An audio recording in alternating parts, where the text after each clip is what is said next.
Hello, my name is Sophia, and I work at the Georgia Historical Society. Today, we're going to complete some activities to help us learn about Georgia during the American Revolution. We will also learn the difference between primary and secondary sources and talk a little bit about archives. Today, I'm sitting at the Georgia Historical Society Research Center.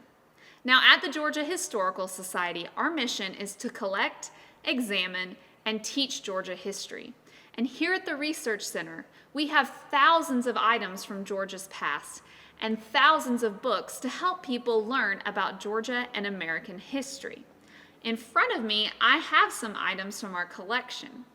Now, before we begin, I want to go over the difference between primary and secondary sources. We keep both at the Georgia Historical Society Research Center. Now, there's a clever way to know the difference between primary and secondary sources. The word primary has the letter I in it, and secondary doesn't. So you can remember that primary sources are eyewitnesses to history, and secondary sources are created out of research. Another way to think about it is that primary sources are created by people who lived through the time period you're studying. Secondary sources are created usually long after the time period you're studying by a historian or researcher who has looked at the primary sources and learned everything they can about the topic, then summarized it and published it in a way that people can read and learn. All right, we'll make this clear by looking at some items from the collection. I want to see if you can figure out if it's a primary or secondary source. Let's start with this book. Now, like I said, at the Georgia Historical Society, just like at your school library or city library, we have books. Now, unlike most libraries, we're non-circulating, which means you can't check them out. But researchers come from all over the country to look at our resources here in our building. So this book is called Georgia in the American Revolution, and it was published in 1975. Inside, the authors summarize some of the main important events and people of Georgia during the American Revolution. Okay, so what do we think? Is this a primary or a secondary source? If you guessed secondary source, then you're right. This is not an eyewitness to history. It was printed in 1975, long after the American Revolution, by authors who studied about that time period and published it in a book. The next item I want us to look at is a piece of grapeshot. Grapeshot was used in cannons and some guns. And here's a piece.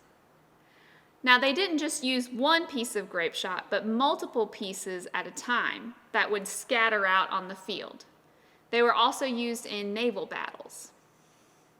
So, is this piece of grapeshot from the American Revolution a primary or a secondary source? If you guessed primary, then you're correct. This item comes from the time period we are studying. Our next item is very interesting. It's a miniature portrait of a man who served in the American forces during the Revolutionary War. And someone put the portrait on a brooch that could be worn. So what do we think? Is this portrait and brooch of an American Revolutionary War soldier a primary or a secondary source? Well, maybe it would help if I told you that this was created while the person was living. So that means this is a primary source because it was created during the time period we're studying. And the last source I want to look at is called a manuscript. This manuscript is a report written by Royal Governor James Wright. He was the governor of the colony of Georgia when the American Revolution began. Now, he wrote this report in 1773, just a few years before the American Revolution really got started. And in the report, he gives lots of details about Georgia, its geography, its people, and its economy. He also wrote in here some charts and graphs and maps.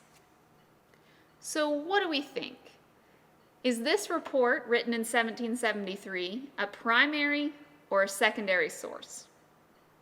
If you guess primary source, then you're absolutely right. Again, this is an eyewitness to history created by someone who lived through that time period. Now, what's amazing about these three primary sources we just looked at is that they come from this time period we're studying. And somebody thought it was important enough to save these items and donate them to the Georgia Historical Society. We keep these items safe in our climate-controlled stacks, and we help others learn about Georgia history by making them available to researchers. Now, in your first activity, we're going to have a chance to see how well you paid attention to the difference between primary and secondary sources. You'll also get to see some more items from the Georgia Historical Society collection.